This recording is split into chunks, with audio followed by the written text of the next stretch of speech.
promotion any illegal activities. All content provided by this channel is meant only for educational purposes. আমি যখন আজকে meeting আসছিলাম তার আগে শুনছিলাম, ছোট্টবেলায় পড়েছিলাম বাবুরাম সাপুরে, কোথা বা যাস বাপুরে, দুটো সাপ রেখে যা, যার চোখ নেই কান নেই, নানা রকম ছোটবেলায় পড়েছি, কত 1, 2তে ভুলেও গেছি হয়তো। আমি এদের বলি বোমা ফাটাবেন, বোমা। কি বোমা? না তো 26,000 টিচারদের চাকরি চলে যাবে। আমিও বলে রাখি, আমরাও লড়ে যাব, লড়াই করব। যাদের কথা বলা হয়েছে চাকরি বাতিল করা হলো, চিন্তা করবেন না, হতাশ হবেন না, কেউ জীবনের ঝুঁকি নেবেন না। আমরা সবাই আপনাদের পাশে আছি এবং যতদূর লড়াই করার আমরা লড়াই করব। একজনকে দেখলেন না বিজেপির হয়ে ভোটে দাঁড়িয়ে গেল, তার অর্ডার ছিল এটা। সুপ্রিম কোর্ট এটাকে একদম স্যাটিসফাইড করে দিয়েছিল, দিয়ে বলেছিল নতুন ডিভিশন বেঞ্চ করে আলোচনা হোক। আরে কাকে নিয়ে করবেন নতুন ডিভিশন বেঞ্চ? বিচারের বাণী নীরবে নিভৃতে কাঁদে, কতদিন আগে রবীন্দ্রনাথ ঠাকুর লিখেছিলেন। সবাই, আমি বিচারক নিয়ে বলছি না, রায় নিয়ে আমি বলতে পারি, এটা আমার অধিকার আছে। টোটাল রায়টাকে আমরা চ্যালেঞ্জ করছি। তার কারণ 26,000 ছেলে মেয়ে মানে প্রায় 1.5 লক্ষ 2 লক্ষ পরিবার। বলছে কি না 8 বছর তারা চাকরি করেছে, 4 সপ্তাহের মধ্যে সব টাকা ফেরত দিতে হবে। Is it possible?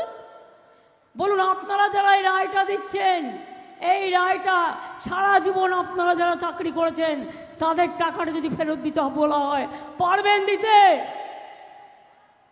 সবটাই তো সরকারি টাকায় চলেন, সরকারি গাড়িতে চলেন, সরকারি সিকিউরিটিতে চলেন। মানুষ আপনাদের সম্মান করে, আমরাও আপনাদের সম্মান করি। মনে রাখবেন, সারা ভারতবর্ষে বেকারের সংখ্যা হু করে বাড়ছে, আর আমরা যাদের চাকরি দিচ্ছি আপনারা আপনাদের আইনের খোঁচায়, এই অর্ডারটা বেআইনি অর্ডার। সেই জন্যেই চ্যালেঞ্জ করে বলছি, অর্ডারটাকে আমি জাজকে বলছি না, অর্ডারটাকে বলছি বেআইনি অর্ডার। আমরা এটা নিয়ে উচ্চ আদালতে যাচ্ছি। চিন্তা করবেন না শিক্ষক শিক্ষিকারা এবং ছাত্রছাত্রীরা, যখন বিপদে পড়বেন আর কেউ না থাকলেও আমি আছি। আর একটা কথা বলি, আরো 10 লক্ষ চাকরি আমার রেডি হয়ে আছে গভর্নমেন্টে। এই একটা হয়েছে, না মন্দির, না মসজিদ, না গুরুদ্বারা, না গির্জা, একটা বিজেপির বিচারালয়। বিজেপি যেটাকে বসে বিচার করে, রাজনৈতিক বিচার, এবং সেখানে বসে বসে অন্য লোকে পিল করলে দেবে তাকে কিল, আর বিজেপি পিল করলে ব্যাস, বিজেপি পিল করলে বেল, অন্য কেউ পিল করলে জেল। এই তো হয়ে গেছে এখানকার এই অবস্থা। আজ নয়, দীর্ঘদিন ধরে চলছে। এটা বিচারপতিদের দোষ নয়, এটা কেন্দ্রীয় সরকারের দোষ। তারা বিজেপির লোক দেখে দেখে এখানে বসিয়েছেন, যাতে তারা বিজেপি পার্টি অফিস থেকে যা বলে দেয় সেই ড্রাফটটা তারা করে দেয়। কি করবেন? আমায় সাজা দেবেন? ডিফামেশন করবেন? আমি তৈরি। জেলে পাঠাবেন? আমি তৈরি।